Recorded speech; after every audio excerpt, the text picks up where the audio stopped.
അതിനും ചോറ് കഴിച്ചില്ലല്ലോ മക്കളെ. നമുക്ക് ചോറ് കഴിക്കാം. എന്താ എല്ലാവരും വാ. മഴയൊക്കെ തോന്നില്ലയോ? അപ്പോഴേ ഇന്നത്തെ ചോറിന് കറി ഇന്നും കവിയിൽ വേണം മക്കളെ. നമ്മൾ ഷുഗർ പേഷ്യൻസ് ഇത് കുറച്ച് ചോറേ ഉള്ളൂ കേട്ടോ. നമുക്കിങ്ങനെ പാത്രത്തിൽ ഇരിക്കുന്നതുകൊണ്ട് തോന്നുന്നതാണ്.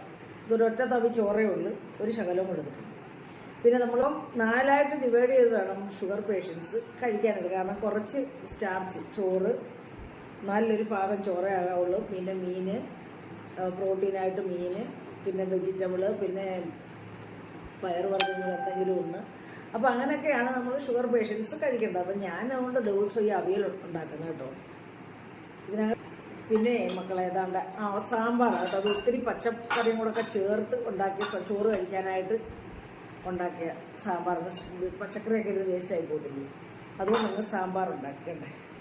അപ്പോൾ ഈ വെജിറ്റബിളും എല്ലാം ഇങ്ങനെ എടുക്കും കേട്ടോ. ഇതിനകത്ത് ഒറ്റ കിഴങ്ങ് ഇടത്തുള്ളൂ, അധികം കിഴങ്ങ് ഇടത്തില്ല.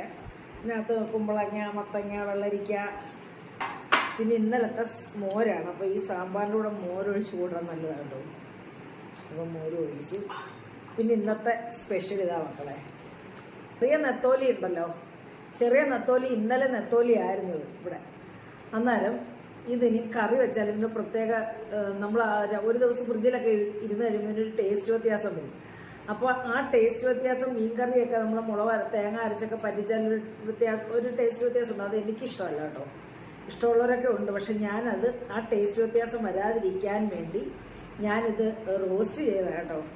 നെത്തോല് റോസ്റ്റ് ചെയ്ത് നല്ല ടേസ്റ്റ് കേട്ടോ. ഇത് മാത്രം മതി ചോറ് കഴിക്കാനായിട്ട്, ചോറ് പുരട്ടി കഴിക്കാനായിട്ട് ഇത് മാത്രം മതി. അപ്പം ഇതൊക്കെ കൂട്ടി കഴിക്കാൻ കൊള്ളാം. ഞാൻ കഴിക്കട്ടെ കേട്ടോ. സ്പൈസസ് അത് ചേർത്തിട്ടില്ല കേട്ടോ. ഗരം മസാലയോ പിന്നെ പെരുംജീരകവും ചേർത്തിട്ടില്ല കേട്ടോ. അപ്പം മീൻ വെക്കുന്ന അതേപോലെ. ശരി മക്കളെ, ഇങ്ങോട്ട് വരാം.